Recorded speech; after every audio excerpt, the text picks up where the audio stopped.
ತಾಯಂದ್ರ ಬೆಳಗ ಹೆಚ್ಚಿನ ರೀತಿಯೊಳಗೆ ಯಾಕೆ ಹೇಳ್ತೀನಿ ಅಂದ್ರೆ, ಈ ಪ್ರವಚನಕ್ಕೆ ಬರುವಂಥ ಸಂದರ್ಭದಲ್ಲಿ ಮನಸ್ಸುಗಳನ್ನು ಮೊದಲು ಸ್ವಚ್ಛ ಮಾಡ್ಕೊಂಡು ಬರಬೇಕು. ಮನಸ್ಸುಗಳನ್ನು ಮೊದಲು ಸ್ವಚ್ಛ ಮಾಡ್ಕೊಂಡು ಬರ್ಬೇಕಂದ್ರೆ ಹೆಂಗೆ ಬರಬೇಕು? ಹಿಂದಿನ ಕಾಲದೊಳಗ ತಾಯಂದ್ರ ಒಳಗ 4 ಗಂಟೆಗೆ ಹೇಳ್ತಿದ್ರಿ ಬೇಗ ಕೆಲಸ ಇರ್ತಕ್ಕಂಥವ್ರು. ಈಗ 4 ಗಂಟೆಗೆ ಹೇಳೋರು ಕೈ ಇರ್ತಾರ. ಅಲ್ಲೊಬ್ರು ಇಲ್ಲೊಬ್ರು ನನಗೆ ಕಾಣ್ಲಕತ್ತಾರ. 7 ಗಂಟೆ ಮ್ಯಾಕ್ಸಿಮಮ್ ಈ ವಾತಾವರಣ ಸದ್ಯ ಪ್ರೆಸೆಂಟೇಷನ್ ಇರ್ತಕ್ಕಂಥದ್ದು. 4 ಗಂಟೆಗೆ ಹೇಳ್ತೀರಿ ಅಥವಾ 5 ಗಂಟೆಗೆ ಎದ್ದು ಹೇಳ್ತೀರಿ ತಾಯಂದ್ರು. ಎದ್ದ ತಕ್ಷಣ ಏನ್ ಮಾಡ್ತೀರಿ? ಸಂಸ್ಕಾರಗಳಿದಾವೆ, ಸುಮ್ಮಿರಿ ನೀವು. ನಿಮಗೆ ಕೇಳೀನಿ, ಇಲ್ಲ ನೀವು ಓದೋದು ಅರ್ಥ ಮಾಡಿ. ಎದ್ದ ತಕ್ಷಣ ಫ್ರೆಶ್ ಅಪ್ ಆಗಿ ಮುಖ ತೊಳ್ಕೊಂಡು ಕಸಬಾರಿಕೆ ಮುಟ್ಟಬೇಕು. ಆದ್ರೆ ಹಂಗ ಹಾಳು ಮುಖದೊಳಗೆ ಕಸ ಮುಟ್ಟೋರು ಭಾಳ ಜನ ಇದ್ದಾರೆ. ಕಸಬಾರಿಗೆ ಮುಟ್ಟಬಾರ್ದಂಗ, ಅದಕ್ಕೆ ಪದ್ಧತಿ ಅದು. ಹೌದಿಲ್ಲ? ನೀಟಾಗಿ ಮುಖ ತಗೊಂಡು ಕಸಬಾರಿಗೆ ತಗೊಂಡು ಇಂದ ರೂಮ್ಗಳೆಲ್ಲ ಹೊಡ್ಕೊಂತ ಅಂಗಳದವರೆಗೆ ಬರ್ತೀರಿ. ಅಂಗಳ ಕಸ ಹೊಡಿತೀರಿ. ಸ್ವಚ್ಛ ಆದ ಬಳಿಕ ಏನು ಮಾಡುತ್ತೀರಿ? ನೀರು ಹಾಕ್ತೀರಿ, ರಂಗವಲ್ಲಿಯನ್ನು ಹಾಕ್ತೀರಿ. ಅವಾಗ ದೇವ್ರು ಒಂದ್ಸಾರಿ ಮನೆಯೊಳಗೆ ಬಂದು ಪಾದ ಹಾಕಿ ಹೋಗ್ತಾನೆ ರಥಕ್ನೊಳಗೆ. ಹೆಂಗೆ ಪದ್ಧತಿ ಸರಿಯಾಗಿ ಬೆಳಗಿನ ಜಾವ ಬೇಗ ಎದ್ದು ಮನೆಯನ್ನ ಸ್ವಚ್ಛ ಮಾಡ್ಕೊಂತ ಅಂಗಳಕ್ಕೆ ನೀರು ಹಾಕಿ ಹೆಂಗೆ ಸ್ವಚ್ಛ ಮಾಡುತ್ತೀರಿ, ಹಂಗೆ ಬರಬೇಕಾದ್ರೆ ಬೆಳಗಿಂದ ಸಾಯಂಕಾಲ ತನಕ ಒಳ್ಳೇದಿರ್ತದ, ಕೆಟ್ಟದ್ದು ನಡೆದಿರ್ತದ. ಮನೆಯೊಳಗೆ ಏನಾದ್ರು ಸಣ್ಣ ಪುಟ್ಟ ವಿಚಾರಗಳು ನಡೆದಿರ್ತದ, ಒಳ್ಳೇದು ನಡೆದಿರ್ತದ. ಅವೆಲ್ಲ ಕೆಟ್ಟದಿದ್ರೆ ಮರಿಬೇಕು, ಒಳ್ಳೇದಿದ್ರೆ ನೆನೆಸ್ಕೋಬೇಕು. ಹೆಂಗ ಮನೆ ಸ್ವಚ್ಛ ಮಾಡುತ್ತೀರಿ ಹಂಗ ಪ್ರವಚನಕ್ಕೆ ಬರುವಂತ ಸಂದರ್ಭದಲ್ಲಿ ನಿಮ್ಮ ಮನಸ್ಸುಗಳನ್ನ ಸ್ವಚ್ಛ ಮಾಡಿಕೊಂಡು ಪುರಾಣವನ್ನ ಪ್ರವಚನವನ್ನ ಆಲಿಸಿದರೆ ನಿಮಗೆ ಯೋಗೀಶ್ವರ ಮಹಾಸ್ವಾಮಿಗಳವರು ಆಶೀರ್ವಾದವನ್ನ ಮಾಡುತ್ತಾರೆ. ನಿಮಗೆ ಜಡಸಿದ್ದೇಶ್ವರ ಶಿವಯೋಗಿಗಳು ನಿಮಗೆ ಆಶೀರ್ವಾದವನ್ನ ಮಾಡುತ್ತಾರೆ. ಅದಕ್ಕೆ ಇಲ್ಲಿ ಸ್ನೇಹಿತರಂದ್ರೆ ಹೆಂಗಿರಬೇಕು? ಸ್ನೇಹಿತರಂದ್ರ ಜಡಸಿದ್ದೇಶ್ವರ ಶಿವಯೋಗಿಗಳು ಯೋಗೀಶ್ವರರಿದ್ದಂಗಿರಬೇಕು. ಒಬ್ಬರು ಬಿಟ್ಟು ಒಬ್ಬರು ಇರುತ್ತಿರ್ಲಿಲ್ಲ ಅಂತ ಪರಮ ಪೂಜ್ಯರು ಹೇಳುತ್ತಾರೆ. ಈ ಊರಿನ ಜನ ಎಲ್ಲರೂ ಹೇಳುತ್ತಾರೆ, ಇಬ್ಬರು ತಪಸ್ವಿಗಳೇ. ಜಡಸಿದ್ದೇಶ್ವರರು ಸಾಮಾನ್ಯವಾದವರಲ್ಲ, ಯೋಗೀಶ್ವರ ಮಹಾಸ್ವಾಮಿಗಳವರು ಸಾಮಾನ್ಯವಾದವರಲ್ಲ, ಮಹಾನ್ ಪಂಡಿತೋತ್ತಮರು, ದಿವ್ಯಜ್ಞಾನಿಗಳು. ಇವರ ಲೀಲೆಗಳನ್ನ, ಇವರ ಗುಣಗಾನವನ್ನ ಎಷ್ಟು ಮಾಡಿದರೂ ಸಹಿತವಾಗಿ ಕಡಿಮೆ. ಭಕ್ತರ ಉದ್ಧಾರವನ್ನ ಮಾಡಿ ಹೋಗಿದ್ದಾರೆ. ಅನಂತ ರೀತಿಯ ಕಷ್ಟ ಕಾರ್ಪಣ್ಯಗಳನ್ನು ದೂರ ಮಾಡಿ ಹೋಗಿದ್ದಾರೆ. ಜೀವನದೊಳಗೆ ಹೆಂಗಿರ್ಬೇಕಂದ್ರೆ, ಫ್ರೆಂಡ್ಸ್ ಅಂತಂದ್ರೆ friend is A second wife. ಯಾಕೆ ಹೇಳ್ತೀನಂದ್ರ, ಹೆಂಡತಿ ಮುಂದೆ ಹೇಳಲಾರದ ವಿಷಯಗಳನ್ನ ಗಂಡನ ಸ್ನೇಹಿತನಿಗೆ ಹೇಳುತ್ತಾರೆ. ಆ ಹೆಣ್ಮಕ್ಳಾಗಿರ್ಬೋದು, ಗಂಡು ಮಕ್ಕಳಾಗಿರ್ಬೋದು. ಯಾಕಂದ್ರೆ ಮನಸ್ಸುಗಳನ್ನ ಬಿಚ್ಚಿ ಮಾತಾಡ್ಕೊಡ್ತಾರೆ ನಿಜವಾದ ಸ್ನೇಹಿತರು ಇದ್ರೆ. ಅಂತ ನಿಜವಾದ ಸ್ನೇಹಿತರು ಒಳ್ಳೆಯ ರೀತಿಯ ವಿಷಯ ಇರಬಹುದು, ಕೆಟ್ಟ ಆಲೋಚನೆಗಳು ಬಂದಿರುವಂತ ಸಂದರ್ಭಗಳಿರಬಹುದು. ಏನಿದ್ರೂ ಸಹಿತವಾಗಿ ಒಳ್ಳೆಯದನ್ನ ಕೆಟ್ಟದನ್ನ ಸ್ನೇಹಿತನ ಜೊತೆಯೊಳಗೆ ಹಂಚ್ಕೊಳ್ತೀವಿ ನಾವೆಲ್ಲ. ಹೆಂಡತಿ ಮುಂದೆ ಹೇಳಲಾರದ ವಿಷಯಗಳನ್ನ ಹಂಚ್ಕೊಳ್ತಾರ ಅಂದ ಬಳಿಕ ಯಾವತ್ತಿಗೂ ಸ್ನೇಹಿತರಿಗೆ ಮೋಸ ಮಾಡಬಾರದು. ಸ್ನೇಹಿತರು ಹೆಂಗಿರ್ಬೇಕಂತಂದ್ರ, ಸುಖದೊಳಗಿರ್ತಕ್ಕಂಥವ್ರು ಯಾರು ಸ್ನೇಹಿತರಲ್ಲ. ಅವನಿಗೊಂದು 50 ಎಕರೆ 100 ಎಕರೆ ಹೊಲ ಇತ್ತು, ಕರೆದಾಗಲ್ಲ ಎಲ್ಲಿಗೆ ಅವನೆಲ್ಲಿ ಕರೀತಿದ್ದ ಅಲ್ಲೆಲ್ಲಿ ಹೋಗಿ ಬರೋದ್ರಿ. ಯಾವಾಗ ಒಂದಿಷ್ಟು ಅವನಿಗೆ ತೊಂದರೆ ಬಂದಾಗ ಅವನು ಜಮೀನು ಮಾರ್ಕೋತ ಹೋಗಿ 1 ಎಕರೆ ಹೊಲ ಉಳಿದಂಗ ಆಗ್ತದ್ರಿ. ಏನೂ ಉಳಿಯಲ್ಲ ಅವಾಗ, 0% ಬರ್ತಾನವ. ಯಾವಾಗ 0% ಬಂದಾಗ ಅವನು ಫೋನ್ ಮಾಡಿದ್ರೆ ಅವನು ಫೋನ್ ಎತ್ತಂಗಿಲ್ಲ, ಬ್ಲಾಕ್ ಲಿಸ್ಟಿಗೆ ಹಾಕ್ತಾರ. ಅವರು ನಿಜವಾದ ಸ್ನೇಹಿತರೇ? ಅವರು ನಿಜವಾದ ಸ್ನೇಹಿತರಲ್ಲ. ಸಂಪತ್ತು ಇದ್ದಾಗ ಹೋದವರೆಲ್ಲ ಸ್ನೇಹಿತರಾಗೋದಿಲ್ಲ. ಯಾವಾಗ ನನ್ನ ಸ್ನೇಹಿತ ಕಷ್ಟದಲ್ಲಿದ್ದಾನ, ದುಃಖದಲ್ಲಿದ್ದಾನ, ಅವ ಆಪತ್ತಿನಲ್ಲಿದ್ದಾನ, ಅವನಿಗೆ ನಾವು ಸಹಾಯ ಮಾಡ್ಬೇಕಂತ ತಿಳ್ಕೊಂಡು ಯಾರು ಮುನ್ನುಗ್ಗಿ ಹೋಗ್ತೀರಲ್ಲ, ಅವ ನಿಜವಾದ ಸ್ನೇಹಿತನಾಗುತ್ತಾನ, ನಿಜವಾದ ಸ್ನೇಹಿತನಾಗ್ತಾನ. ಮೋಸ ಮಾಡೋರೆಲ್ಲ ಸ್ನೇಹಿತರಾಗೋದಿಲ್ಲ. ಅವನಿಗೆ ಮನೆ ಇಲ್ಲಂದ್ರ, ಬಡತನ ಬಂದದಲ್ಲ, ಮನೆ ಇಲ್ಲಂದ್ರ ಒಂದು ಸಣ್ಣ ಮನೆಯನ್ನ ಹಾಕಿಸಿ ಕೊಡಬೇಕು, ಇಲ್ಲಂದ್ರೆ ಬಾಡಿಗೆ ಮನೆಯಾರು ಕೊಡಿಸ್ಬೇಕು. ನಿಜವಾದ ಸ್ನೇಹಿತರ ಲಕ್ಷಣಗಳವೆಲ್ಲ. ಯಾಕಂದ್ರೆ ಬಸವಣ್ಣನವರು ಬಹಳ ಚಂದ ಹೇಳ್ತಾರ, ಗುಬ್ಬಿ ಹೆರವರ ಮನೆಯ ತನ್ನ ಮನೆ ಎಂಬಂತೆ ಧರೆ ಧನ ವನತೆಯರು ನನ್ನವರು ತನ್ನವರು ಎಂದು ಹೋರಿ ಹೋರಿ ಸಾಯುತ್ತಿದೆ ಜೀವ, ಸರ್ವ ಕರ್ತೃ ಕೂಡಲ ಸಂಗಮ ದೇವನಂದರಿಯದೆ. ಅದ್ಭುತವಾಗಿರ್ತಕ್ಕಂಥ ಮಾತುಗಳಿದ್ದಾವೆ. ಇಲ್ಲಿ ಜೀವನದೊಳಗ 2 ಗುಬ್ಬಿಗಳು ಸ್ನೇಹಿತರಿದ್ದು. ಇದು ಯಾರ್ದೋ ಮನೆ, ಬೇರೆಯವರ ಮನೆಯೊಳಗೆ ನಾವು ವಾಸವನ್ನ ಮಾಡ್ಲಕತ್ತೀವಿ, ನಮ್ಮ ಮನೆ ಅಂತ ನಾವು ತಿಳ್ಕೊಂಡಿವಿ. ನಾವೆಲ್ಲ 1 ಕೋಟಿ ರೂಪಾಯಿ ಕೊಟ್ಟು ಮನೆ ಕಟ್ಟೀವಿ. ನಾವೆಲ್ಲ 1 ಕೋಟಿ, 2 ಕೋಟಿ, 3 ಕೋಟಿ ರೂಪಾಯಿ ಕೊಟ್ಟು ಮನೆಯನ್ನ ಕಟ್ಟೀವಿ. ಕರೆ ಯಮರಾಜ ಬಂದು ಮನೆ ಬಾಗಿಲಿಗೆ ನಿಂತಾಗ 1-2 ದಿನ ಇರುತ್ತೀನ ಅಂದಾಗ ಯಮರಾಯ ಬಿಡುತ್ತಾನೇನು? 2 ದಿನ, ಇನ್ನೂ 2 ದಿನ ಇರ್ತೀನಿ, ಮನಿ ಓಪನಿಂಗ್ ಆಗಿ 1-2 ತಿಂಗಳಾಗ್ಯದ, ಇರ್ತೀನಿ ಅಂತ ಹೇಳಿದ್ರೆ ಬಿಡ್ತಾನೆ ಅಂದ್ರೆ ಯಮರಾಯನವನ ನಿನ್ನ ಸಮಯ ಮುಗಿದದ, ಹೋಗೋಣ ನೋಡಿ ಅಂತ ಕರೀತಾನ. 3 ಕೋಟಿ ಕೊಟ್ಟು ಕಟ್ಟಿನ ಅಂತ ಹೇಳಿದ ಕರೆ ಇರು 4 ದಿನ ನೋಡೋಣ ಆಗ್ತದೆ. ನಾವು ಅನ್ಕೊಂಡೀವಿ 3 ಕೋಟಿ ಕೊಟ್ಟು ಮನೆ ಕಟ್ಟಿವಿ, ಇದು ನನ್ನ ಮನೆ ಅಂತೀವಿ, ಇದು ಹೊಲ ನನ್ನ ಮನೆ ಅಂತೀವಿ. ಯಾವುದೂ ನಮ್ಮದಲ್ಲ, ದೇವರ ಮನೆಯೊಳಗೆ ನಾವಿದ್ದೀವಿ. ದೇವರು ಕೊಟ್ಟ ಜಾಗ, ದೇವರು ಕೊಟ್ಟ ಮನೆ ಇದು. ಆತ ಯಾವಾಗ ಕರೀತಾನೆ ಅವಾಗ ನಾವೆಲ್ಲ ಹೋಗೋದ ಬಿಟ್ಟು ಒಂದಲ್ಲ ಒಂದು ದಿನ ದೇವರ ಮನೆ ಇದು, ಈ ಜಗವೆಲ್ಲ ಬಾಡಿಗೆದಾರರು ಜೀವಿಗಳೆಲ್ಲ ಇಷ್ಟೇ ದಿವಸ ಇಷ್ಟೇ ವರುಷ ಇರಬೇಕೆನ್ನುವ ಕಟ್ಟು ಕರಾರು. ಶಿವನ ಅಣತೆ ಏನಾದ 8 ದಿನಗಳು ಮಾತ್ರ ನಾವಿರುತ್ತೇವೆ ಇಲ್ಲಿ. ಶಿವನ ಅಣತೆ ಮುಗಿತು, ಭೂಮಿಯ ಋಣ ಮುಗಿತು, ಅನ್ನದ ಋಣ ಮುಗಿತು ಅಂದ್ರೆ 1 ಅರಗಳಿಗೆಯೂ ಸಹಿತವಾಗಿ ಭಗವಂತ ಭೂಮಿಯ ಮೇಲೆ ನಮ್ಮನ್ನ ಬಿಡುವುದಿಲ್ಲ. ಆಯುಷ್ಯ ಮುಗಿತಂದ್ರೆ ಬಿಡೋದಿಲ್ಲ. ಅಷ್ಟು ಇರೋ ಆಯುಷ್ಯದೊಳಗ ನಾವೆಲ್ಲರೂ ಒಳ್ಳೆಯವರಾಗಿ ಬಾಳಬೇಕು, ಇನ್ನೊಬ್ಬರಿಗೆ ತೊಂದರೆಯನ್ನ ಮಾಡಬಾರದು. ಇವು ಮನುಷ್ಯ ಇದ್ರ ಹಿಂಗಿರ್ಬೇಕಂತ ತಿಳ್ಕೊಂಡು ಬದುಕನ್ನ ಕಟ್ಟಿಕೊಳ್ಳಬೇಕು. ಯಾರಾದ್ರೂ ನೋಡಿದ್ರೆ ಸಾಕು, ಇವ ಯಾಕೆ ಬರುತ್ತಾನಪ್ಪ, ಇನ್ನೊಬ್ಬರಿಗೆ ತೊಂದರೆ ಕೊಡುವಂತ ಮನುಷ್ಯ ಅನ್ನಬಾರದು. ಹೆಂಗಾಗಿ ಅದಂದ್ರೆ ಇವತ್ತಿನ ದಿನಮಾನಗಳಲ್ಲಿ ಹೆಂಗ ವಿಚಾರಗಳಾಗಿದೆ ಅಂತಂದ್ರ ಲಿಂಬೆಹಣ್ಣು ಹಾಕೋರು ನಾವು ಬಹಳ ಜನ ಆಗಿವಿ. ಚಲೋ ಇರ್ತಾರ ನೋಡ್ರಿ, ಅವ್ರಿಗೆ ಲಿಂಬೆಹಣ್ಣು ಹಾಕ್ತಿವ್ರಿ ನಾವು. ಹೆಂಗ ಹಾಕಿವಿ ಗೊತ್ತಂದ್ರಿ, ಇವ 3 ಅಂತಸ್ತ ಮನೆ ಕಟ್ಟಿಸ್ಯಾನ, ಅವಾಗ ನೆಮ್ಮದಿ ಕಳಿಬೇಕಂತ ತಿಳ್ಕೊಂಡು ಮಧ್ಯರಾತ್ರಿ ಮನೆಯೊಳಗ ಮಲಗಿಕೊಂಡಿರುವಂತ ಸಂದರ್ಭದೊಳಗ 1 ಲಿಂಬೆಹಣ್ಣು, 3 ಮೆಣಸಿನಕಾಯಿ, ಒಣ ಮೆಣಸಿನಕಾಯಿ ಹಾಕಿ ಮ್ಯಾಳೆ ಮೇಲೆ ಹಾಕಿ ಬರುತ್ತೀವಿ ನಾವು. ಎಟ್ಟು ಕೆಟ್ಟಿರ್ಬೇಕ್ರಿ ನಮ್ಮ ಗುಣಗಳಲ್ಲಿ. 8 ದಿನ ಇರ್ತೀವ್ರಿ ನಾವೆಲ್ಲ.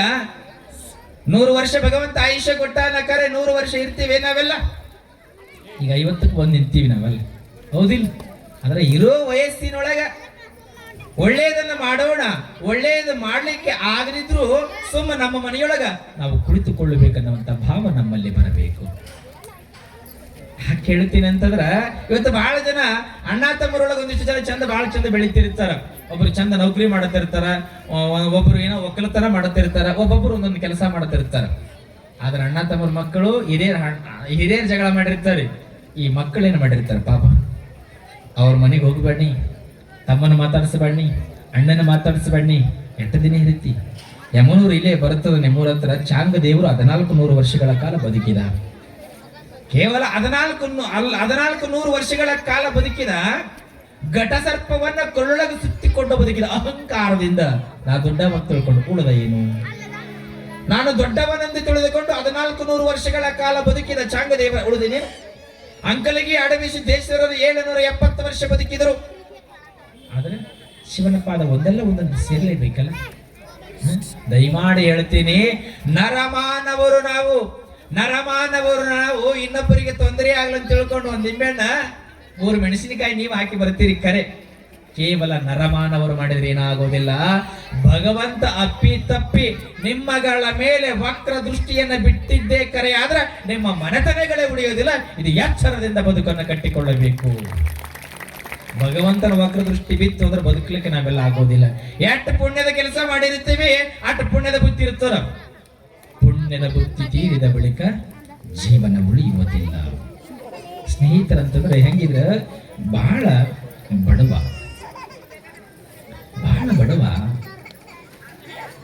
ಕಷ್ಟ ಇತ್ತು.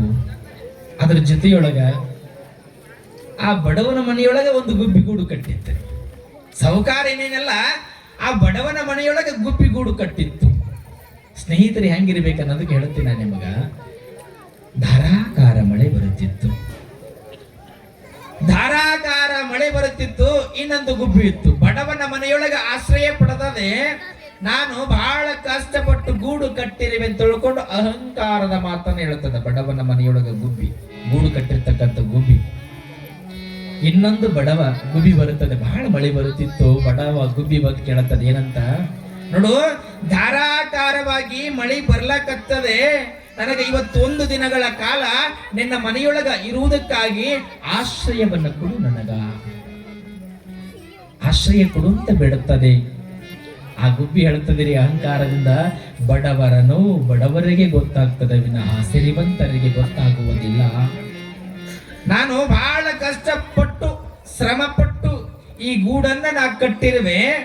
ನನ್ನ ಮನೆಯೊಳಗ ಈ ಮನೆಯೊಳಗ ನನಗೂ ಮಕ್ಕಳಿದ್ದಾರ, ಜಾಗ ಅದ ಕರೆ, ಆದ್ರ ನಿನಗೊಂದಿನ ನಾನು ಜಾಗ ಕೊಡೋದಿಲ್ಲ, ನನ್ನ ಮನೆಯೊಳಗ ನಿನ್ನ ಕರೆದುಕೊಳ್ಳೋದಿಲ್ಲ ಅಂತದ ಗುಬ್ಬಿ. ನೋಡು ಮಳೆ ಬರುತ್ತದ, ನನ್ನ ಮಕ್ಕಳು ಸಣ್ಣ ಸಣ್ಣ ಮಕ್ಕಳಿದ್ದಾವೆ, ಮಳೆಯೊಳಗ ತೋಯಿಸ್ಕೊಳ್ತಾವೆ, ಚಳಿ ಆಗ್ತದೆ, ಒಂದಿಷ್ಟು ಅನುಕೂಲ ಮಾಡು, ಒಂದು ದಿನ ಮನೆಯೊಳಗೆ ಇರುತ್ತೀನಿ ಅಂತದ ಗುಬ್ಬಿ. ಕೊಡ್ಲಿಲ್ಲ ಅವಕಾಶ, ಮನೆ ಬಿಟ್ಟು ನಡಿಯಂತು. ಮನೆ ಒಳಗ ಒಂದು ಅರಗಳಿಗೆ ಸಹಿತವಾಗಿ ಕರೆದುಕೊಳ್ಳಲಿಲ್ಲ. ಅದೇ ಮನೆ ಮುಂದೆ ಒಂದು ತಿಪ್ಪಿ ಇತ್ತು. ಆ ತಿಪ್ಪಿಯೊಳಗೆ ಏನೋ ಒಂದಿಷ್ಟು ಅದು ಚಾಟನ್ನ ಮಾಡಿಕೊಳ್ಳುತ್ತದೆ. ಆ ತಿಪ್ಪಿಯೊಳಗೆ ಉಳಿದುಕೊಳ್ಳುತ್ತೆ ಬಡವ ಗುಬ್ಬಿ. ಇಲ್ಲಿ ಬಡವನ ಮನೆಯೊಳಗ ಬಹಳ ಚಂದ ಗುಬ್ಬಿ ಗೂಡನ್ನ ಕಟ್ಟಿಕೊಂಡಿತ್ತಲ್ಲ. ಅವ ದೊಡ್ಡದು ಇಲ್ಲಿ ಹೆಂಗ ನಮ್ಮ ಜಡಸಿದ್ದೇಶ್ವರರ ಜಾತ್ರೆ ಬಂತಲ್ಲ, ಜಾತ್ರೆ ಬಂದಿತ್ತು. ಆ ಮಕ್ಕಳು ಮರಿಯಾದ ಬಳಿಕ ಅಲ್ಲಿ ತೊಂದರೆ ಇರ್ತದೆ. ಹೆಂಗಿರ್ತದೆ ಅಂದ್ರೆ ಶಬ್ದಗಳು ಮಾಡುತ್ತಿತ್ತು ಗುಬ್ಬಿಗಳು. ಆ ಶಬ್ದದ ಕಾಟವನ್ನ ಆಗದೆ ಏನ್ ಮಾಡಿದ, ಬಣ್ಣ ಕೊಡುವಂತ ಸಂದರ್ಭದಲ್ಲಿ, ಸುಣ್ಣ ಹೊಡೆಯುವಂತ ಸಂದರ್ಭದಲ್ಲಿ ಆ ಗುಬ್ಬಿ ಗೂಡನ್ನ ಕಿತ್ತು ಹೊರಗೆ ಎಸೆದು ಬಿಟ್ಟ. ಯಾವಾಗ ಕಿತ್ತು ಹೊರಗೆ ಎಸೆದ ಅದೇ ಗುಬ್ಬಿ ಮುಂದೆ ಬಂದು ಬಿತ್ತಿದು. ಏನ್ ನಾನು ಸಿರಿವಂತ ಚಲೋ ಗುಬ್ಬಿ ಗೂಡು ಕಟ್ಟಿಕೊಂಡಿನ ಅಂತ ತಿಳ್ಕೊಂಡು ಹೇಳುತ್ತಿತ್ತಲ್ಲ, ಆ ಗುಬ್ಬಿ ಬಡಗುಬ್ಬಿ ಅಂತೇಳಿ ಬಂದು ಬಿತ್ತು. ಮಕ್ಕಳು ಮರಿಯನ್ನ ಕರ್ಕೊಂಡು ಅವಾಗ ಬಡವ ಗುಬ್ಬಿ ಅಂತದ, ನೋಡಪ್ಪ ಇದು ಬಡತನ ಸಿರಿತನ ಶಾಶ್ವತವಲ್ಲ. ನೀನಂದು ನನಗೆ ಒಂದು ಅರಗಳಿಗೆ ಒಂದು ತಾಸು 2 ತಾಸು ನಿನ್ನ ಮನೆಯೊಳಗ ಉಳಿದುಕೊಳ್ಳುವುದಕ್ಕೆ ಜಾಗ ಕೊಡ್ಲಿಲ್ಲ. ಇವತ್ತು ನಿನ್ನ ಮನೆ ಎಲ್ಲಿ ಹೋಯಿತು, ಇವತ್ತು ನಿನ್ನ ಮನೆ ಎಲ್ಲಿ ಹೋಯಿತು ಅಂತ ಕೇಳಿದಾಗ ನಾನು ತಪ್ಪು ಮಾಡಿದೆ ಅಂತದ ಸಿರಿವಂತ ಗುಬ್ಬಿ. ಇದ್ದಾಗ ಅಹಂಕಾರದಿಂದ ಮೆರೆದೆ ನಾನು ಬಹಳ ತಪ್ಪು ಮಾಡದೆ, ನನ್ನ ತಪ್ಪಾಗೆ ಅಂದಾಗ ಅಂದು ನೀ ಹೇಳಿರುವ ಮಾತುಗಳನ್ನ ಇಂದು ಹೇಳುವುದಿಲ್ಲ. ನನ್ನ ಮನೆಯೊಳಗೆ ಒಂದು 4-6 ದಿನಗಳ ಕಾಲ ಇರು, ಮುಂದೆ ನಿನಗೆ ಅನುಕೂಲವಾಗಿ ಬರ್ತಾರ, ಮತ್ತೆ ನಿನ್ನ ಮನೆಗೆ ಮಾಡಿಕೊಂಡು ಈ ಮಕ್ಕಳನ್ನ ಕರ್ಕೊಂಡು ಹೋಗಂತ ಹೇಳ್ತಾರ. ಇದು ತುಂಬು ಹೃದಯದ ಮಾತುಗಳನ್ನು ಹೇಳಿ ಸಮಾಜದೊಳಗೆ ಬದುಕಬೇಕಂತ ನಾವು. ದೇವಲೋಕ ಮರ್ತ ಲೋಕ ಬೇರಿಲ್ಲ ಕಾಣಿರಣ್ಣ, ಸತ್ಯವ ನುಡುವುದೇ ದೇವಲೋಕ, ಮಿಥ್ಯವ ನುಡುವುದೇ ಮರ್ತ್ಯಲೋಕ. ಯಾಕೆ ಹೇಳ್ತೀನಿ ಅಂತಂದ್ರೆ ಸತ್ಯ ಮಾತುಗಳನ್ನು ಹೇಳಬೇಕಂತೆ. ನಾವೆಲ್ಲರೂ ನರಕವನ್ನ ಕಂಡಿವೇನೋ, ನಾವ್ಯಾರೂ ಕಂಡಿಲ್ಲ. ಸತ್ಯ ಹೇಳೋದೇ ದೇವಲೋಕ. ಅಂತ ದೇವಲೋಕವನ್ನ ನಾವ್ಯಾರೂ ಕಂಡಿಲ್ಲ. ನಮಗೆ ಎಷ್ಟು ಸಹಾಯ ಆಗ್ತಾರ ಅಷ್ಟು ಸಹಾಯವನ್ನ ಮಾಡೋದು, ಇನ್ನೊಬ್ಬರ ನಗುವಿನೊಳಗ ಸುಖ ಸಂತೋಷವನ್ನ ಕಾಣುತ್ತಾ ನಾವೆಲ್ಲ ಸುಂದರವಾದ ಜೀವನವನ್ನ ಕಟ್ಟಿಕೊಳ್ಳಬೇಕು. ದಯಮಾಡಿ ಯಾವ ಸ್ನೇಹಿತರಿಗೂ ಸಹಿತವಾಗಿ ಮೋಸವನ್ನ ಮಾಡೋದಲ್ಲ, ಯಾರಿಗೂ ಸಹಿತವಾಗಿ ಮೋಸವನ್ನ ಮಾಡೋದಲ್ಲ. ಒಳ್ಳೆಯ ರೀತಿಯಿಂದ ನಡೆನುಡಿ ಆಚಾರದಿಂದ ಬದುಕನ್ನ ಕಾಣಬೇಕು. ಹಂಗ ಜಡಸಿದ್ದೇಶ್ವರರು ಯೋಗೀಶ್ವರರು ಇಬ್ರು ಸ್ನೇಹಿತರು ಸಮಾಜಕ್ಕಾಗಿ ಒಳ್ಳೆಯ ಕುರುಹುಗಳನ್ನ ಕೊಟ್ಟು ಹೋದರು. ನಾವೇನ್ ಮಾಡ್ಲಕತ್ತೀವಿ, ನಾವು ಸಮಾಜಕ್ಕೆ ಕುರುಹು ಕೊಡ್ಲಕತ್ತೀವೇನ, ಯಾವುದೇ ಹೆಸರಿಲ್ಲದಂಗ ಹೊಂಟಿವಿ ನಾವೆಲ್ಲ. ಹೆಸರು ಇರುವುದರೊಳಗೆ ಹೆಸರಿರುವಂತ ಕೆಲಸವನ್ನ ಮಾಡಬೇಕು. ಹೆಸರಿರುವಂತ ಕೆಲಸಗಳನ್ನ ಯಾರ್ಯಾರು ಮಾಡಿದ್ರಂದ್ರ ನಮ್ಮ ಜಡಸಿದ್ದೇಶ್ವರ ಶಿವಯೋಗಿಗಳು ಮತ್ತು ನಮ್ಮ ಯೋಗೀಶ್ವರ ಮಹಾಶಿವಯೋಗಿಗಳು ಸೂರ್ಯ ಚಂದ್ರ ಇರೋ ತನಕ ಹೆಸರು ಉಳಿಯುವಂತಹ ಕಾಯಕಗಳನ್ನು ಮಾಡಿ ಹೋದರು, ಭಕ್ತರ ಉದ್ಧಾರವನ್ನ ಮಾಡಿದರು. ಇಂಥ ಮಹಾತ್ಮರ ಗುಣಗಾನವನ್ನ ಎಷ್ಟು ಮಾಡಿದರೂ ಸಹಿತವಾಗಿ ನಾವೆಲ್ಲ ಕಡಿಮೆನೆ. ಇಲ್ಲಿ ಯೋಗೀಶ್ವರರಂತಕ್ಕಂಥವರು ಸಾಮಾನ್ಯವಾದವರೇ, ನಿಮ್ಮೂರಿನವರೇ ಕವಿಗಳು ಬಹಳ ಚಂದ ಈ ಒಂದು ಚರಿತ್ರೆಯನ್ನು ಬರೆದರೆ. ಗುರುನಾಥ ಯಲ್ಲಪ್ಪ ಪಡಸುಣಿಗೆ ಅಂತಕ್ಕಂಥವ್ರು, ಅವ್ರಿಗೆ ಒಂದ್ಸಾರಿ ಜೋರಾದ ಚಪ್ಪಾಳಿಯನ್ನು ಹಾಕ್ರಿ. ಯಾಕಂದ್ರೆ ಅವರು ಮಣ್ಣಲ್ಲಿ ಮಣ್ಣಾಗಿ ಹೋದರೂ ಸಹಿತವಾಗಿ ಮುಂದಿನ ದಿನಮಾನಗಳಲ್ಲಿ ಈ ಗ್ರಂಥ ಉಳಿಯುತ್ತದೆ. ಯಾಕಂದ್ರೆ ಈ ಕವಿಗಳನ್ನ ನಾವು ಎಲ್ಲೋ ಒಂದಿಷ್ಟು ಕಾಪಿ ಮಾಡ್ಕೊಂಡು ಮುಂದೆ ಏನೋ ಬರೆಯೋದು, ಈ ಚರಿತ್ರೆಗಳನ್ನೇ ಬರೀತಾರಲ್ಲ, ಇದು ಶಾಶ್ವತವಾಗಿ ಗ್ರಂಥ ಉಳಿತಿರತಕ್ಕಂಥದ್ದು. ಇಲ್ಲಿ ಯೋಗೀಶ್ವರರು ಈ ಒಂದು ಚರಿತ್ರೆಯೊಳಗೆ ಅದ್ಭುತವಾಗಿರ್ತಕ್ಕಂಥ ಒಂದು ಪವಾಡ ಬರುತ್ತದೆ. ಹಾಗೆ ಹೇಳ್ತೀನಿ ಅಂತಂದ್ರ, ಇಲ್ಲಿ ಯೋಗೀಶ್ವರರು ಒಂದು ಸಾರಿ ಅಪ್ರಾಯಣ ತೋಟ ಇರ್ಬೇಕು ನಿಮ್ಮೂರಂತಲ್ಲಿ. ಅಪ್ರಾಯಣ ತೋಟ ಅದಲ್ಲ ರೀ, ಇದಲ್ರಿ ಇಲ್ಲಿ ಅಪ್ಪರಾಯನ ತೋಟ ಅದ ರೀ. ಆ ಅಪ್ಪರಾಯನ ತೋಟಕ್ಕೆ ಒಂದು ಸಾರಿ ಯೋಗೀಶ್ವರರು ಏನ್ ಮಾಡ್ತಾರೆ, ಒಂದು ಸಾರಿ ಗಮಗೋಳ ಅನ್ನುವಂಥ ಗ್ರಾಮ ಬರ್ತದೆ, ಇಲ್ಲಿ ಮುಂದಿರ್ಬೇಕು ಗಮಗೋಳ ಗ್ರಾಮ, ಕರೆಕ್ಟ್ ರೀ? ಇವರು ಅಲ್ಲಿಂದ ಅಪರಾಯನ ತೋಟಕ್ಕೆ ಹಳ್ಳ ಇರ್ಬೇಕು ಮಧ್ಯದಲ್ಲಿ, ಆ ತೋಟಕ್ಕೆ ಬಂದು ಧ್ಯಾನಾಸಕ್ತರಾಗಿ ಅಪರಾಯನ ತೋಟದೊಳಗೆ ಧ್ಯಾನಕ್ಕೆ ಕುಳಿತುಕೊಳ್ಳುತ್ತಾರೆ. ಆ ತೋಟದೊಳಗ ಧ್ಯಾನಕ್ಕಾಗಿ ಧ್ಯಾನಾಸಕ್ತರಾಗಿ ಯೋಗೀಶ್ವರರು ಕುಳಿತುಕೊಳ್ಳುತ್ತಾರೆ. ಯಾಚರಿಲ್ಲದಂತೆ ಧ್ಯಾನವನ್ನ ಮಾಡುತ್ತಾರೆ ಯೋಗೀಶ್ವರರು. ಅವ್ರ ಜೊತೆಯೊಳಗೆ ಒಂದಿಷ್ಟು ಜನ ಭಕ್ತರು ಬಂದಿರುತ್ತಾರೆ, ಧ್ಯಾನವನ್ನ ಮಾಡುತ್ತಿರ್ತಾರೆ. ಅವ್ರ ಜೊತೆಯೊಳಗೆ ಅವರು ಯೋಗೀಶ್ವರರ ಸೇವೆಯನ್ನ ಮಾಡುತ್ತಾ ಉಳಿದುಕೊಂಡಿರ್ತಾರೆ. ಆದ್ರೆ ಯೋಗೀಶ್ವರರಿಗೆ ಪ್ರಸಾದ ಅಂತ ಕೇಳುತ್ತಾರೆ ಭಕ್ತರು. ಯಪ್ಪ, ಬೆಳಗಿಂದಲೂ ಸಹಿತವಾಗಿ ನೀನು ಪ್ರಸಾದವನ್ನ ಮಾಡಿಲ್ಲ, ನೀನು ಪ್ರಸಾದ ಮಾಡಬೇಕು ನೀನು ಅಂತ ಕೇಳ್ತಾರ ಭಕ್ತರು ಯೋಗೀಶ್ವರರಿಗೆ. ಯೋಗೀಶ್ವರರು ಹೇಳ್ತಾರೆ, ಪ್ರತಿನಿತ್ಯ ನನ್ನನ್ನ ಭೇಟಿ ಆಗಲಾರ್ದ ಪ್ರಸಾದ ಮಾಡದೇ ಇರತಕ್ಕಂಥವ್ರು ಬಹಳ ಅದಾರ. ನನ್ನ ಭೇಟಿ ಆದ್ರೆ ಮಾತ್ರ ಪ್ರಸಾದ ಮಾಡ್ತಾರ, ನಾನು ಭೇಟಿ ಆಗಿಲ್ಲ ಅಂದ್ರ ಯಾರು ಪ್ರಸಾದ ಮಾಡೋದಿಲ್ಲ, ಹಂಗ ಉಳಿದುಕೊಳ್ಳುವಂತ ಭಕ್ತರು ಒಂದಿಷ್ಟು ಜನ ಇದ್ದಾರೆ.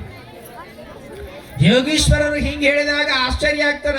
ನನ್ನ ಭಕ್ತರೇ ಊಟ ಮಾಡಿಲ್ಲ ಅಂದ ಬಳಿಕ ನಾ ಊಟ ಮಾಡೋದ? ನನ್ನ ಭಕ್ತರು ಊಟ ಮಾಡಿಲ್ಲ ಅಂದಾಗ ನಾ ಊಟ ಮಾಡೋದಿಲ್ಲ ಅನ್ನುವಂಥದ್ದು. ಇಲ್ಲಿ ಗಮಗೋಳ ಗ್ರಾಮದೊಳಗ ಬಹಳ ಹಳ್ಳ ಬಂದಿರುತ್ತದೆ. ಇಲ್ಲಿ ಎಂತ ಹಳ್ಳ ಬಂದಿರ್ತದೆ ಅಂದ್ರ ತುಂಬಿ ಹರಿತದ ಗಮಗೋಳದೊಳಗ. ಬಹಳ ದೊಡ್ಡ, ಬಹಳಷ್ಟು ಬೆಳಗಿಂದ ಮಳೆ ಬಂದು ಗಮಗೋಳದ ಹಳ್ಳ ತುಂಬಿ ಹರಿಯಾಕತ್ತದ. ಆ ಕಡೆ ದಂಡಿ ಈ ಕಡೆ ದಂಡಿ ಯಾರು ದಾಟೋದಿಲ್ಲ. ಆದ್ರೆ ಯೋಗೀಶ್ವರನ್ನ ಭೇಟಿ ಆಗ್ಲಾರ್ದ ವಯಸ್ಸಾಗಿರುವಂತ ಹೆಣ್ಣು ಮಗಳು ಪ್ರಸಾದ ಮಾಡುತ್ತಿಲ್ಲ. ಆ ಹೆಣ್ಣು ಮಗಳು ಹೆಂಗಾದರೂ ಮಾಡಿ ಯೋಗೀಶ್ವರನ ದರ್ಶನವನ್ನ ಪಡೆದುಕೊಳ್ಳಬೇಕು, ಯೋಗೀಶ್ವರರಿಗೆ ಸ್ವತಃ ನಾನೇ ಪ್ರಸಾದವನ್ನ ಮಾಡಿಸಬೇಕಂತ ತಿಳಿದಾಳ ಆ ಹೆಣ್ಣು ಮಗಳು. ಆಕೆ ಏನು ಮಾಡುತ್ತಾಳ ಅಂತಂದ್ರೆ, ಇಲ್ಲಿ ಹಿಂಗ್ ವಿಚಾರ ಮಾಡ್ಲಾಕತ್ತಾಳ ವಯಸ್ಸಾಗಿರುವಂತ ಅಜ್ಜಿ. ಯೋಗೀಶ್ವರರು ತನ್ನ ಭಕ್ತರಿಗೆ ಹೇಳ್ತಾರ, ಒಬ್ಬ ವಯಸ್ಸಾಗಿರುವಂತ ಅಜ್ಜಿ ನನಗಾಗಿ ಬುತ್ತಿಯನ್ನ ಕಟ್ಟಿಕೊಂಡು ಬರುತ್ತಾ ಇದ್ದಾಳೆ, ಆಕಿನೇ ಊಟ ಮಾಡಿಲ್ಲ ಅಂದ ಬಳಿಕ ನಾವು ಪ್ರಸಾದ ಮಾಡುವುದೇ? ನಮಗೂ ಊಟ ಇಲ್ಲ, ಆ ಹೆಣ್ಣು ಮಗಳು ಬುತ್ತಿಯನ್ನ ಹೊತ್ತುಕೊಂಡು ಬರುತ್ತಾಳ, ಅದ ಬುತ್ತಿಯನ್ನ ನಾವು ಪ್ರಸಾದ ಮಾಡುತ್ತೀವಿ ಅಂತಾರ ಯೋಗೀಶ್ವರರು. ಅಲ್ಲಿರುವಂತ ಭಕ್ತರು ಹೇಳ್ತಾರೆ, ಯಪ್ಪ, ಗಮಗೋಳ ಗ್ರಾಮದೊಳಗ ಗಮಗೋಳ ಹಳ್ಳ ಬಹಳ ತುಂಬಿ ಹರಿಲಾಕತ್ತಾರ. ಆ ಹಳ್ಳವನ್ನ ಯಾರೂ ದಾಟ್ಲಿಕ್ಕೆ ಆಗೋದಿಲ್ಲ, ಯಾರೂ ಬರ್ಲಿಕ್ಕೆ ಸಾಧ್ಯವೇ ಇಲ್ಲ. ಹೆಂಗ ಬರುತ್ತಾಳ ಹೆಣ್ಮಗಳು?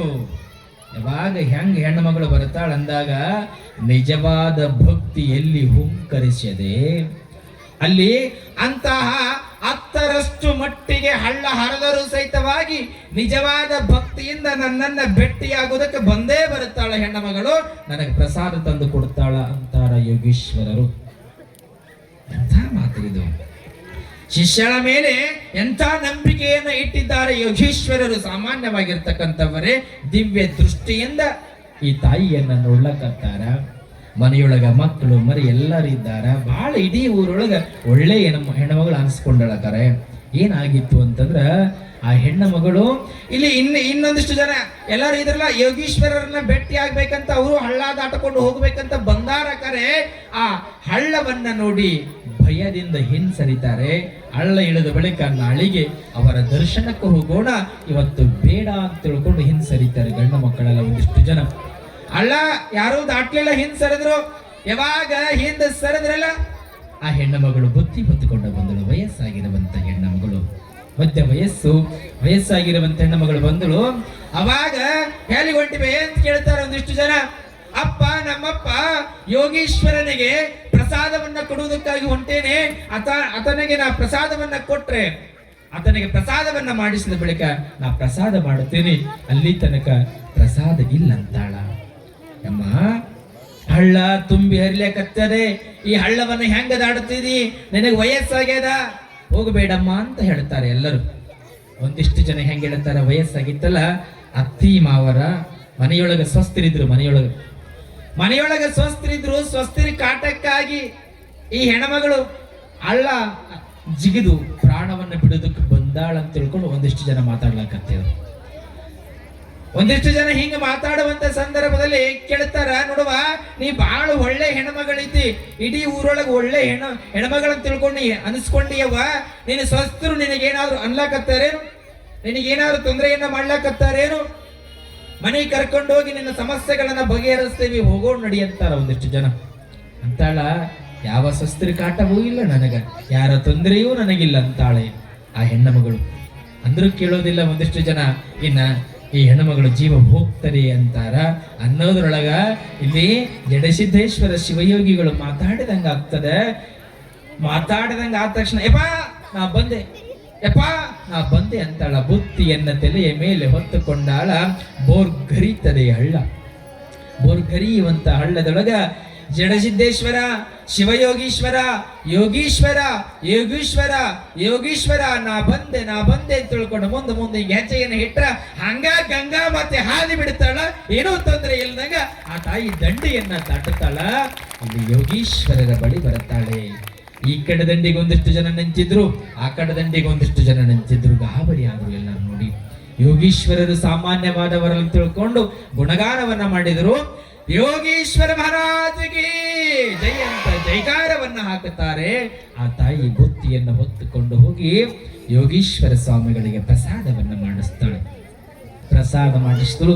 ಪ್ರಸಾದ ಆದ ಬಳಿಕ ನೋಡಪ್ಪ ನನ್ನ ಭಕ್ತರು ಬಂದಾರ ಅಂತ ತಿಳ್ಕೊಂಡು ಯೋಗೀಶ್ವರರು ಹೇಳಿದ್ರು. ಇನ್ನು ಅಲ್ಲಿ ಬಹಳ ಜನ ಉಂಡ್ರು ಬುತ್ತಿ ಉಳಿತಾರ.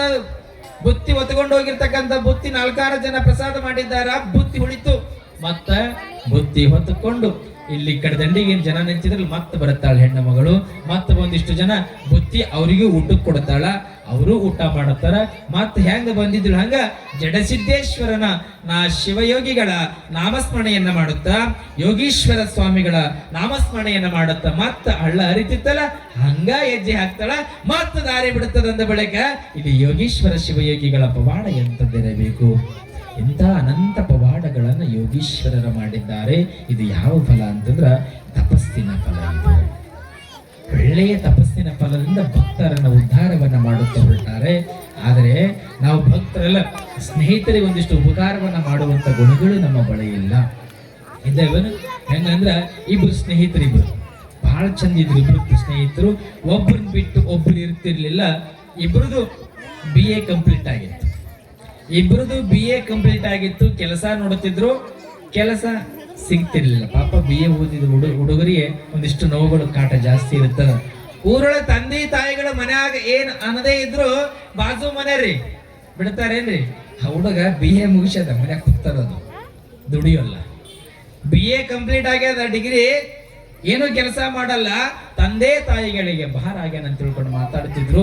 ಆದ್ರೆ ಯಾಕೆ ಹೇಳ್ತೇನೆಂದ್ರ ಆ BA ಮುಗಿದ ಸ್ಟೂಡೆಂಟ್ಗಳಿಗೆ ಸಹಿತವಾಗಿ ಗೋಲ್ ಅಂತಕ್ಕಂಥದ್ದು ಇರ್ತದೆ, ಆಸೆ ಅಂತಕ್ಕಂಥದ್ದು ಇರ್ತದೆ, ಆಕಾಂಕ್ಷೆ ಅಂತಕ್ಕಂಥದ್ದು ಇರ್ತದೆ. ನಾವು ಏನಾದರೂ ಸಾಧನೆ ಮಾಡ್ಬೇಕಂತಾರ ಅವಕಾಶಗಳ ವಂಚಿತರಾಗಿ ಕುಳಿತುಕೊಂಡಿರ್ತಾರೆ. ಅವಕಾಶಗಳ ವಂಚಿತರಾಗಿ ಕುಳಿತುಕೊಂಡಿರ್ತಾರೆ. ಈ ಇಬ್ರು ಸ್ನೇಹಿತರು ಹಿಂಗೆಲ್ಲ ಊರಾಗ ಅನಿಸಿಕೊಂಡು ಸಾಕಾಯಿತು. ಮನಸ್ಸು ಬೇಸತ್ತು. ಹೆಂಗ ಜನಗಳ ಮಧ್ಯೆ ತೊಂದರೆಗೆ ಈಡಾಗಿದ್ದೇವೆ ನಾವೆಲ್ಲ. ತಂದೆ ತಾಯಿಗಳ ಹೆಸರನ್ನ ನಾವು ತರಬೇಕು, ಆದರೆ ತಂದೆ ತಾಯಿಗಳ ಗೌರವಕ್ಕೆ ನಾವು ಧಕ್ಕೆಯನ್ನು ತರಲಾಕತ್ತೀವಿ. ಹೇಳಿಬಿಡ್ತೀನಿ ಒಂದು ಮಾತು ನಿಮಗೆಲ್ಲ. ಯಾಕೆ ಹೇಳ್ತೇನೆ ಅಂದ್ರ ಜೀವ ಇರೋದ್ರೊಳಗ ತಂದೆ ತಾಯಿಗಳು ತಲೆ ತಗ್ಗಿಸುವಂತ ಕೆಲಸ ಮಾಡಬೇಡ್ರಿ. ನಾವು ನೌಕರಿ ಆಗದೆ ಇದ್ರೂ ಪರವಾಗಿಲ್ಲ, ತಿಂಗಳಿಗೆ 50,000 ರೂಪಾಯಿ ನಾವು ದುಡಿಯದೇ ಇದ್ರೂ ಪರವಾಗಿಲ್ಲ, ತಂದೆ ತಾಯಿಗಳು ತಲೆ ತಗ್ಗಿಸುವಂತ ಕೆಲಸಗಳನ್ನು ಮಕ್ಕಳು ಮಾಡಬಾರದು. ಎಂತ ಕೆಲಸ ಮಾಡುತ್ತೆ ಗೊತ್ತ? ತಲೆ ತಗ್ಗಿಸುವ ಕೆಲಸ ಅಂದ್ರೆ ನನ್ನ ಮಗ ಓದಿ ಜಾಣನಾಗಿ 5,000 ದುಡಿಲಿ, 10,000 ದುಡಿಲಿ, ಇನ್ನೊಬ್ಬರಿಗೆ ಮಾರ್ಗದರ್ಶಕ ಮಗನಾಗಬೇಕು. ಅದು ಬಿಟ್ಟು ಏನಾದ್ರೂ ಕುಡುತದ ದಸಕ್ಕೆ ಚಕರಾಗಿ ಇನ್ನೊಬ್ಬರಿಗೆ ತೊಂದರೆಯನ್ನು ಕೊಡ್ತಾ ಹೋದ್ರಿ ಅಂತಂದ್ರೆ ಹೆಜ್ಜೆಗೆ ನಿಮ್ಮ ಮಗ ಕುಡಿತಾನ, ಕುಡುಕ ಮಗ ಇದ್ದಾನ, ನಿನ್ನ ಮನೆ ಏನು ಉದ್ಧಾರ ಆಗ್ತದ ಅಂದಾಗ ಕ್ಷಣಕ್ಕೂ ಹೇಳ್ತಾರಲ್ಲ ಆ ಮಾತುಗಳು ಚುಚ್ಚು ಮನಸ್ಸುಗಳಿಂದ ವಯಸ್ಸಾಗಿರ್ತಕ್ಕಂಥ ಮನಸ್ಸು ಅನಿಸ್ಕೊಳ್ತದಲ್ಲ, ಆ ನೋವು ಬಹಳಷ್ಟು ಕಾಡುತ್ತದೆ ಅವರನ್ನ. ಮಕ್ಕಳನ್ನ ಎಷ್ಟು ಕಷ್ಟವೂ ಬಂದರೂ ಸಹಿತವಾಗಿ ಒಂದು ತುತ್ತು ನಾವು ಉಪವಾಸವಿದ್ದು ಮಗನಿಗೆ ಊಟವನ್ನ ಮಾಡಿಸಿ ದೊಡ್ಡವನನ್ನಾಗಿ ಮಾಡಿದೀವಿ. ಕರೆ ಮಗ ಇವತ್ತು ನಮಗ ಗೌರವಕ್ಕೆ ಧಕ್ಕೆ ತರ್ತಾನಂದಾಗ ಬಹಳ ದುಃಖ ಆಗ್ತದೆ. ಇವರಿಬ್ಬರು ಸ್ನೇಹಿತರು ನಮ್ಮ ತಂದೆ ತಾಯಿಗಳ ಹೆಸರನ್ನ ಉಳಿಸೋಣ, ಇಡೀ ಊರೊಳಗೆ ಮಕ್ಕಳಿದ್ರೆ ಇಂಥ ಮಕ್ಕಳು ಹುಟ್ಟಬೇಕನ್ನುವಂತ ಮಕ್ಕಳನ್ನ ಆವಾಗ ತಿಳ್ಕೊಂಡು ಊರು ಬಿಟ್ಟು ಹೋಗ್ತಾರೆ. ಊರು ಬಿಟ್ಟು ಹೋದ್ರು ಒಂದು 10 ವರ್ಷಗಳ ಕಾಲ ಊರಿಗೆ ಬರೋದಿಲ್ಲ. ರೊಕ್ಕ ಮಾಡ್ತಾರೆ ಇಬ್ರು. ಚಲೋ ದುಡ್ಡು ಮಾಡಿಕೊಂಡ್ರು. ದುಡ್ಡು ಆಯ್ತು. ದುಡ್ಡು ಆದ ಬಳಿಕ ಇನ್ನ ಅಪ್ಪ ಅಮ್ಮನ್ನ ಅಂತೇಳಿ ಹೋಗಿ ನಾವು ಹೋಗೋಣ ಅಂತ ವಿಚಾರ ಮಾಡಿದ್ರು. ಆ ಬಸ್ಸಿಗೆ ಬರುತ್ತಾರೆ. ಮಧ್ಯರಾತ್ರಿ ಬರುವಂತ ಸಂದರ್ಭದಲ್ಲಿ ಇಬ್ಬರು ಸುಟಿಕೆ ರೊಕ್ಕ ತಗೊಂಡಾರ. ಮಧ್ಯರಾತ್ರಿ ಆಗಿತ್ತು. ಆದ್ರೆ ಒಬ್ಬ ಮನುಷ್ಯ, ಒಂದು ಹುಡುಗ ಕೆಟ್ಟ ಮನಸ್ಸು ಬಂದದ. ಇನ್ನೊಬ್ಬ ಸ್ನೇಹಿತನಿಗೆ ಕೆಟ್ಟ ಮನಸ್ಸು ಎಂತದ್ದು, ಆತನನ್ನ ಕೊಲೆ ಮಾಡಿದ್ರೆ 2 ಸುಟಿಕೆ ಸಾಕಂತ. ಸ್ನೇಹಿತರಂದ್ರೆ ಹೀಗಿರೋದಲ್ಲ. ಆತನ ಕೊಲೆ ಮಾಡಿದ್ರೆ 2 ಸುಟಿಕೆ ಸಾಕ್ತಾರ ಅಂತ ಹೇಳ್ಕೊಂಡು ಮಲಗಿಕೊಂಡ ಆನಂದದಿಂದ ಅವನಿಗೆ ಚಾಕು ಹಿರಿದು ಸಾಯಿಸಿ ಈತ ಇನ್ನೊಂದು ಬಸ್ಸಿಗೆ 2 ಸುಟ್ಟಿಕೇಸುಗಳನ್ನು ತೆಗೆದುಕೊಂಡು ಮನೆಗೆ ಬರುತ್ತಾನ. ಅವ ಹಾದಿಯೊಳಗೆ ಸತ್ತು ಹೋಗ್ತಾನ. ಯಾವಾಗ ಹಾದಿಯೊಳಗ ಆ ಹುಡುಗ ಸತ್ತು ಹೋದ, ಊರಿಗೆ ಬಂದ ಈ ತಂದೆ ತಾಯಿಗಳಿಗೆ ಖುಷಿ ಆಯ್ತು, ಇನ್ನೊಬ್ಬ ತಂದೆ ತಾಯಿಗಳಿಗೆ ನೋವಾಯ್ತು. ಯಾಕಂದ್ರೆ ಇಬ್ರು ಒಂದೇ ಸಾರಿ ಮನೆ ಬಿಟ್ಟು ಹೋಗ್ಯಾರ. ನನ್ನ ಮಗ ನಿನ್ನ ಜೊತೆ ಬರ್ಲಿಲ್ಲೇನು ಅಂತ ಕೇಳುತ್ತಾರೆ. ಈ ತಂದೆ ತಾಯಿಗಳಿಗೆ ಖುಷಿ ಆಗ್ಯದ, ಇವರಿಗೆ ಬಹಳ ದುಃಖ ಆಗ್ಯದ, ಕಡಲಾಗ್ಯದ. ನಮ್ಮ ಮಗ ಬಂದಿದ್ರು ಹಿಂಗ ದುಡ್ಡು ತೆಗೆದುಕೊಂಡು ಬರುತ್ತಿದ್ದ, ಮುಪ್ಪಿಗೆ ನಮ್ಮನ್ನ ಬಹಳ ಚಲೋ ನೋಡ್ಕೋತಿದ್ದ ಅಂತ ಕಣ್ಣೀರ್ ಹಾಕ್ಲಕತ್ತಿದ್ರು, ಬಹಳ ನೋವು ಪಡ್ಲಕತ್ತಿದ್ರು. ಇವ ಏನು ಮಾಡಿದ, ದುಡ್ಡು ತಂದಿರ್ತಕ್ಕಂಥ ಹುಡುಗ ಬಹಳ ಬಡತನದೊಳಗಿದ್ರಲ್ಲ, ಇವರು ಮನೆ ಕಟ್ಟಿಸಿದ, ಹೊಲ ತಗೊಂಡ, ಸಂಪತ್ತಾಯ್ತು. ಆದ ಬಳಿಕ ತಂದೆ ತಾಯಿಗಳೇನಿಗೆ ಖುಷಿ ಇರ್ತಾರ, ಮಗನ ಮದುವೆ ಮಾಡ್ಬೇಕಂತ ಖುಷಿ. ಇಲ್ಲಿ ಮಗನ ಮದುವೆ ಮಾಡ್ಬೇಕಂತೇಳಿ ಖುಷಿಯಿಂದ ಏನ್ ಮಾಡುತ್ತಾರೆ, ಹೆಣ್ಣನ್ನ ಹುಡುಕ್ತಾರೆ, ಮದುವೆ ಸಹಿತವಾಗಿ ಮಾಡುತ್ತಾರೆ. ಮದುವೆಯಾಯಿತು. ಯಾವಾಗ ಮದುವೆಯಾದ ಬಳಿಕ ಹೆಣ್ಣು ಬಹಳ, ಗಂಡ ಹೆಂಡತಿ ಬಹಳ ಸಂತೋಷದಿಂದ ಚಂದ ಜೀವನವನ್ನ ಸಾಗಿಸ್ಲಾಕತ್ತಿದ್ರು. ಶಿವನ ಕೃಪೆಯಿಂದ, ಗುರುವಿನ ಅಣತೆಯಿಂದ ವರಸ ತುಂಬೋದ್ರೊಳಗ 2 ಮಕ್ಕಳಾಕ್ಕವೆ. ವರಸ ತುಂಬೋದ್ರೊಳಗ 2 ಮಕ್ಕಳಾಯ್ತು. ಒಂದು 6 ವರ್ಷಗಳ ಕಾಲ ಬಹಳ ಚಂದ ಬದುಕಿದ್ರು. ಮಗ 6 ವರ್ಷ ಆದ ಬಳಿಕ ಒಂದು 8 ಎಕರೆ ಹೊಲ ತಗೊಂಡಿರ್ತಾನೆ. 8 ಎಕರೆ ಹೊಲ ತಗೊಂಡ ಬಹಳ ಸಂತೋಷ. ಇಡೀ ಊರಾಗ ಅಂತಿದ್ರು, ನೋಡು ಹುಟ್ಟಿದ್ರಂತ ಮಗ ಹುಟ್ಟಬೇಕು, ಹೊಲ ತಗೊಂಡಾನ, ಮದುವೆ ಮಾಡ್ಕೊಂಡಾನ, 2 ಮಕ್ಕಳು ಬಹಳ ಚಲೋ ನೋಡ್ಕೊಂಡು ಹೊಂಟಾನ, ಊರಾಗ ಇಡೀ ಊರಿಗೆ ಹೆಸರಾಗ್ಯಾನ ಅಂತಿದ್ರು. ಆದ್ರೆ ಮೋಸ ಮಾಡಿರೋದು ಯಾರಿಗೂ ಗೊತ್ತಿಲ್ಲ. ಇನ್ನೊಬ್ಬರಿಗೆ ಮೋಸ ಮಾಡಿ ಬದುಕಿದ್ರೆ ಬದುಕು ಉಳಿಯುವುದಿಲ್ಲ. ಇಲ್ಲಿ ಯಾವಾಗ 7 ವರ್ಷ ಕಳಿಲಕತ್ತಿತ್ತು, ಮಗ ಮಾತಾಡ್ಲಕತ್ತಿತ್ತು, ವಿಧಿವಶಾತ್ ಅಂತಕ್ಕಂಥದ್ದು ಯಾರನ್ನು ಬಿಟ್ಟಿಲ್ಲ. ಆ ಮಗನಿಗೆ ಆರಾಮಿಲ್ಲಂಗಾಯ್ತು. 7 ವರ್ಷದ ಕೂಸಿಗೆ ಆರಾಮಿಲ್ಲಂಗಾಯ್ತು. ಇಲ್ಲಿ ಏನಾಯ್ತು, ಆಸ್ಪತ್ರೆಗೆ ಊರೊಳಗ ತೋರಿಸಿದ್ರು, ಹುಷಾರಾಗ್ಲಿಲ್ಲ. ಊರೊಳಗ ತೋರಿಸಿದ್ರು ಹುಷಾರಾಗ್ಲಿಲ್ಲ. ಮುಂದೆ ಹೆಂಡತಿ ಅಂತಿದ್ಳು, ನೀನು ಲೋಕಲ್ ಡಾಕ್ಟರ್ ಅಂತೇಳಿ ತೋರಿಸ್ತಿ, ಮಗನಿಗೆ ಹುಷಾರಾಗೋದಿಲ್ಲ, ಸಿಟಿ ಕರ್ಕೊಂಡು ಹೋಗೋಣ ನಡಿ ಅಂತ ತಿಳ್ಕೊಂಡು ಸಿಟಿ ಕರ್ಕೊಂಡು ಹೋಗ್ತಾರೆ. ಆ ಮಗುವನ್ ಚೆಕಪ್ ಮಾಡುತ್ತಾರೆ, ಆರಾಮ್ ಆಗ್ತಾನ, ಹುಷಾರಾಗ್ತಾನ ಅಂತ ತಿಳ್ಕೊಂಡು ಹಿಂಗ ನೋಡಿದ್ರು. ಇದು 2 ವರ್ಷಗಳ ಕಾಲ ಹೋಯ್ತು, ಮಗ ಹುಷಾರಾಗ್ಲಿಲ್ಲ. 7, 8, 9 ವರ್ಷ ಹೋಯ್ತು. 10 ವರ್ಷ ಆದ ಬಳಿಕ ಇನ್ನೂ ಹುಷಾರಾಗ್ಲಿಲ್ಲ. ದಿನಕ್ಕಿಟ್ಟು ಮಗು ಸಣ್ಣಾಗ್ತಾ ಹೋಯ್ತು. ಒಂದು ಆಸ್ಪತ್ರೆಯೊಳಗೆ, ದೊಡ್ಡ ಆಸ್ಪತ್ರೆಯೊಳಗೆ ಅಡ್ಮಿಟ್ ಮಾಡಿದ್ರು ಮಗನನ್ನ. ಅಡ್ಮಿಟ್ ಆದ ಬಳಿಕ ವಾರದೊಳಗೆ ಎಷ್ಟು ಹೋಯ್ತು, ಒಂದು 10 ಲಕ್ಷ ರೂಪಾಯಿ ಇತ್ತು ಒಂದು ವಾರಕ್ಕೆ. ಆಸ್ಪತ್ರೆಗೆ ಹೋದ್ರೆ ದುಡ್ಡು ಉಳಿಯಂಗಿಲ್ಲ, ಉಳಿತದೇನು ಸಾಧ್ಯ ಇಲ್ಲ. ಯಾವಾಗ 10 ಲಕ್ಷ ಹೋಯ್ತು, ಇನ್ನ ಮಗ ಹುಷಾರಾಗ್ಲಿಲ್ಲ. ಹೆಂಡತಿ ಕೊಳ್ಳೊಳಗ ಬಂಗಾರದ ಸರಗಳಿತ್ತು. ನನ್ನ ಮಗನಿಗಿಂತಲೂ ನನಗೆ ಹೆಚ್ಚೇನಂತ ತಿಳ್ಕೊಂಡು ಬಂಗಾರವನ್ನ ಮಾರ್ತಾಳ. ಆ ಬಂಗಾರವನ್ನ ಮಾರಿ ತೋರಿಸ್ತಾರೆ, ಹುಷಾರಾಗಲ್ಲ, ಬಂಗಾರ ಹೋಯ್ತು. ಯಾವಾಗ ಬಂಗಾರ ಹೋಯ್ತು, ಮಗ ಹುಷಾರಾಗ್ಲಿಲ್ಲ. ಹೆಂಡತಿ ಅಂತಾಳ ಗಂಡಗ, ರೀ ನನ್ನ ಮಗನಿಗಿಂತಲೂ ಆಸ್ತಿ ಹೆಚ್ಚಲ್ಲ, ಆಸ್ತಿ ಮಾರುನಿ ಅಂತಾಳ ಗಂಡಗ. ಗಂಡ ಇನ್ನು ಮುಂದೆ ನೋಡುತ್ತಾನ, ಮಗ ಉಳಿತಾನೇನು ಅಂತ ತಿಳ್ಕೊಂಡು ಆ ಏನು 10 ಎಕರೆ ಹೊಲ ತಗೊಂಡಿದ್ದಲ್ಲ, ಮೊದಲು 5 ಎಕರೆ ಹೊಲ ಮಾರತಾನ. ಅದ್ರೊಳಗೆ ದುಡ್ಡು ಬಂತು. ಮತ್ತ ಆಸ್ಪತ್ರೆಗೆ ರೊಕ್ಕ ಕಟ್ಲಕತ್ತಿದ್ರು. ಡಾಕ್ಟರ್ ಅಂತಿದ್ರು ಹುಷಾರಾಗ್ತಾನ ಅಂತ ತಿಳ್ಕೊಂಡು ಹಂಗ ನೋಡ್ತಿದ್ರು. 2 ತಿಂಗಳ 3 ತಿಂಗಳ ಮಗ ಹುಷಾರಾಗುತ್ತೆ ಅಂತಾಳ. ಮತ್ತ 5 ಎಕರೆ ಹೊಲ ರೊಕ್ಕ ಬಂದಿತ್ತಲ್ಲ, ಆ ದುಡ್ಡು ಖಾಲಿ ಆಯ್ತು. ರೀ ಇನ್ನೂ 5 ಎಕರೆ ಹೊಲ ಅದಲ್ಲ, ಮಗ ಬದುಕಿದ್ರೆ ದುಡಿದು ತಿನ್ನೋಣ, ಇನ್ನೊಬ್ಬರ ಹೊಲಕ್ಕೆ ಕೂಲಿ ಹೋಗೋಣ, ಅದು ಹೊಲ ಮಾರು ಅಂದರು. 5 ಎಕರೆ ಹೊಲ ಮಾರದ. ಮತ್ತು ದುಡ್ಡು ಬಂತು, ಆಸ್ಪತ್ರೆಗೆ ಆಗ್ತಾನ, ತೋರಿಸ್ತಾರೆ, ಮಗ ಹುಷಾರಾಗಲಿಲ್ಲ. ಯಾವಾಗ ಆ ಮಗು ಒಟ್ಟು ಹುಷಾರಾಗ್ಲಿಲ್ಲ, ಇಲ್ಲೇ ಮನೆ ಇತ್ತಲ್ಲ, ಒಂದು ಚಲೋ ಮನೆ ಕಟ್ಟಿಸಿದ್ದ, 2 ಅಂತಸ್ತ ಮನೆ. ರೀ ಆ ಮನಿನೂ ಮಾರಿಬಿಡು ಅಂತ ತಿಳ್ಕೊಂಡು ಮನೆ ಮಾರಿಸಿದಳು ಹೆಂಡತಿ. ಬಂದ ಹಣದೊಳಗೆ ತೋರಿಸಿದಳು. ಎಲ್ಲಾ ದುಡ್ಡು ಖಾಲಿ ಆಯ್ತು. ಡಾಕ್ಟರ್ ಅಂತಾರ ನಿಮ್ಮ ಮಗ ಉಳಿಯುವುದಿಲ್ಲ, ನಿಮ್ಮ ಮಗ ಉಳಿಯೋದಿಲ್ಲ ಅಂದಾಗ ಮೈ ಆಶ್ಚರ್ಯ ಆಯ್ತು. ಗಂಡ ಹೆಂಡರಿಗೆ ಇಬ್ಬರಿಗೂ ಹೊಲ ಹೋಯ್ತು, ಮನೆ ಹೋಯ್ತು, ಬಂಗಾರ ಹೋಯ್ತು. ಮಗ ಬದುಕ್ತಾನ ಅಂತ ತಿಳಿದು ಎಲ್ಲಾ ಖರ್ಚು ಮಾಡಿದೀವಿ. ಮಗ ಬದುಕಲಿಲ್ಲ ಅಂತ ತಿಳ್ಕೊಂಡು ದುಃಖ ಆಯ್ತು. ಕೊನೆಗೆ ಡಾಕ್ಟರ್ ಕರ್ಕೊಂಡು ಹೋಗ್ರಂದಾಗ ಆ ಮಗ 11 ವರ್ಷದ ಮಗ ಅಂತಾನ, ಅಪ್ಪ ಅಪ್ಪ ಬಾ ಅಂತ ಕರೀತದ ಮಗ. ಅಪ್ಪ, ನನಗಾಗಿ ಎಷ್ಟು ಪ್ರೀತಿಯಿಂದ ಹೊಲವನ್ನ ಮಾರಿದೀವಿ, ಇದ್ದ ಅಂತಸ್ತು ರೊಕ್ಕ ರೂಪಾಯಿ ಎಲ್ಲಾ ಕಳ್ಕೊಂಡಿ. ನನ್ನಪ್ಪ ಎಷ್ಟು ಪ್ರೇಮ ಮಾಡ್ಲಕತ್ತೀಯಲ್ಲ, ನನ್ನ ಎಷ್ಟು ಪ್ರೀತಿಯಿಂದ ನನ್ನ ಕಳ್ಲಕತ್ತೀಯಲ್ಲಪ್ಪ. ಇನ್ನು ಕೊನೆಯ ಕ್ಷಣ ಒಂದು ಮಾತು ಹೇಳಿಬಿಡ್ತೀನಿ ಬಾ ನನ್ನಪ್ಪ ಅಂತ ತಿಳ್ಕೊಂಡು ಕರೆದ. ಪಕ್ಕದಲ್ಲಿ ಬಂದ ತಂದೆ ತಾಯಿಗಳು, ಅಪ್ಪ ನಿನಗೆ ನೆನಪದ, ನಿನಗ ನೆನಪ ಅದ ಏನು? ಅಪ್ಪ, ನಾನು ನೀನು ಅಂದು ಬಸ್ಸಿನಲ್ಲಿ ಬರುವಂತ ಸ್ನೇಹಿತರಲ್ಲಿ ನನಗ ಚಾಕು ಹಿಡಿದು ಚುಚ್ಚಲಿಲ್ಲಪ್ಪ. ಅದೇ ನಾನು ಸ್ನೇಹಿತ, ನಿನ್ನ ಹೊಟ್ಟೆಯೊಳಗೆ ಹುಟ್ಟಿ ಬಂದೀನಿ, ಅಂತಸ್ತೆಲ್ಲ ಮಾರಿಸ್ತೀನಿ. ಅದಕ್ಕ ನಿನಗ ಸಣ್ಣ ಮಗು ಇದ್ದಾಗ ನನಗೆ ಎಷ್ಟು ಕಷ್ಟ ಪಡ್ಲಕತ್ತಿ. 25 ವರ್ಷದ ಮಗನಾಗಿ ನನ್ನ ತಂದೆ ತಾಯಿಗಳು ಕಳ್ಕೊಂಡಾರ, ದುಃಖ ಪಡ್ಲಕತ್ತಾರಲ್ಲ, ಅವ್ರಿಗೆ ಎಷ್ಟು ನೋವಾಗಿರ್ಲಿಕ್ಕಿಲ್ಲಪ್ಪ ಅಪ್ಪ ಅಂತ ಹೇಳಿದಾಗ ತಪ್ಪು ಮಾಡದೆ ತಾನೇ. ಅದಕ್ಕೆ ಹೇಳುತ್ತೇನೆ, ಇನ್ನೊಬ್ಬರಿಗೆ ಮೋಸ ಮಾಡಿದ ಆಸ್ತಿ ಎಂದು ಉಳಿಯೋದಿಲ್ಲ, ಆಸ್ತಿ ಉಳಿತದೆ ಎಂದು ಉಳಿಯೋದಿಲ್ಲ. ಪ್ರೀತಿಯಿಂದ ಎಲ್ಲರೂ ಕಾಣಬೇಕು. ಹಾಗಾದಿದ್ರೆ ಒಳ್ಳೇದು ಮಾಡಬೇಕು, ಇಲ್ಲಂದ್ರೆ ಸುಮ್ಮ ನಮ್ಮ ಮನೆಯೊಳಗೆ ನಾವು ಕುದುರಬೇಕು. ಇಲ್ಲಿ ಮೊರಬ ಗ್ರಾಮದೊಳಗೆ ಎಂತ ಭಕ್ತರಿದ್ದೀರಿ ಅಂದ್ರೆ ಸದಾವ ಕಾಲವಾಗಿ ಇನ್ನೊಬ್ಬರಿಗೆ ಒಳ್ಳೆಯದನ್ನ ಮಾಡುತ್ತಾ ಒಳ್ಳೆಯ ಆಚಾರ ವಿಚಾರಗಳಿಂದ ನಡೆ ನುಡಿಗಳಿಂದ ತುಂಬಿದ ಊರು ಧರ್ಮ ಎಲ್ಲಿ ಅಂದ್ರೆ ಇದು ಮೊರಬ ಗ್ರಾಮದೊಳಗೆ ಧರ್ಮ ಅಂತ ತಿಳ್ಕೊಂಡು ಇಂತಹ ಪುಣ್ಯದ ಮಹಾಕಾರ್ಯಕ್ರಮಗಳು ನಡೀಲಿಕ್ಕತ್ತದೆ ಅನ್ನುವಂಥದ್ದು. ಇಲ್ಲಿ ಗವಾಯಿಗಳವರು ಒಂದು ತತ್ವಗೀತೆಯನ್ನು ಹಾಡ್ತಾರೆ. ನನ್ನ ಮುಂದಿನ ವಿಚಾರಗಳು